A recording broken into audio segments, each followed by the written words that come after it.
When I think about brilliant parenting, I think about these 5 things. The first of these is, what do we bring?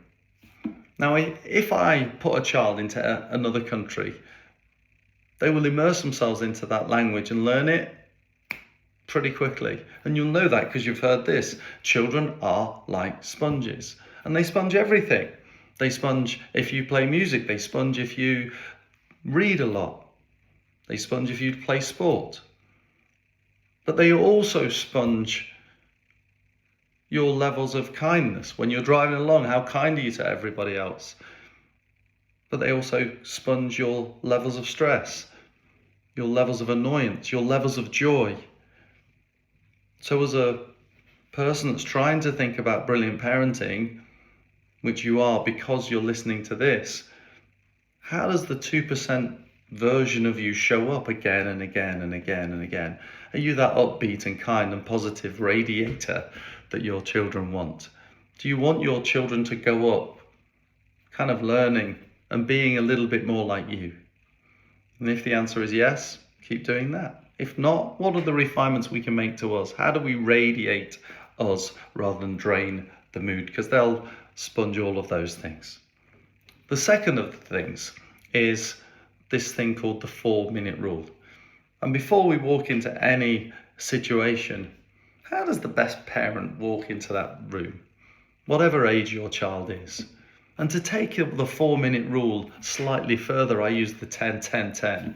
And what that means is it's slightly different for the different 10s, which is for the first 10 minutes in the morning, how does the best parent greet them?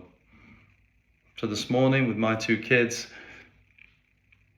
I had a lot to do and I wanted to get up and go. But I want to prioritize my family. So how does the best me give them that time? How does the best me be present in my presence? It's not go in the morning. It's maybe calm. The next 10-minute block is the 10 minutes after they come back from school or 10 minutes after they come from an outing. How does the best me listen, find out, support? And then the final 10 minutes is, how does the best me quieten, raise, reflect upon the day? So for the final 10 minutes is, how do I allow them in that last 10-minute window before they sleep? How do I allow them to feel seen, heard, safe? So the 10 in the morning, 10 when they come back from school, 10 just before bed. Maybe that's reading them a story. Maybe that's listening to them. Maybe that's going, what are the best things that we've had today? What are the stresses we've had today? So that they can then park that and sleep soundly. The third thing is the idea of you as the pilot of your ship. And remember the story that I mentioned. The story was this: imagine you as a pilot and you've got this warning light on your dashboard and you say to everybody in the cabin, we've got a warning, we've got a flag. And they all say, no, keep going. And you go, oh, okay, but there's a warning light. And they say, no, keep going, we've got to get there quickly. If you keep going, how safe do they feel? And I think that's really, really interesting. Sometimes the difficult thing is to say, no, we're not doing that now. But what we'll know is all of those young people are gonna, certainly the older they get, their job is to push you. And they want to know, are you going to give in? Are they going to break? And what's our highest priority? Our highest priority is to make people feel safe and seen and heard. So what are your boundaries to allow that? So if I brought my kids down now, I'd say to them, what's daddy's main job? To make us feel safe, they'd say. And the second job is to have as much fun as we can. So what does all of that mean? So when the kids are trying to push, oh, can I go to this party? Well, my job is to make you feel safe. And if those boundaries are in place, then let's do that.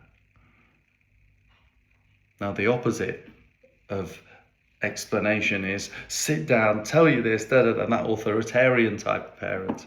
And when the kids will ask the genuine question, which is, why can I not do that? Or why have you said that?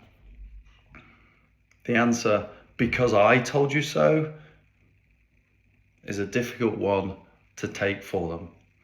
Explaining the society implications. What is the impact on society if we stay out at 3 o'clock in the morning without a plan, without a way to get home? That's where things can go awry. So explaining them the impact on society is far better than because I told you so. The fourth rule is you will also make mistakes. So what does that mean if we are sponging? What does it mean if we are radiating and we've understood this 10-10-10 principle? What it means is this. There are times when we get it wrong as parents. How do we go back and repair? How do we go back and we say, look, I made a mistake there. I was overwhelmed. There's stuff in my life that is coming up right now that made me act in that way.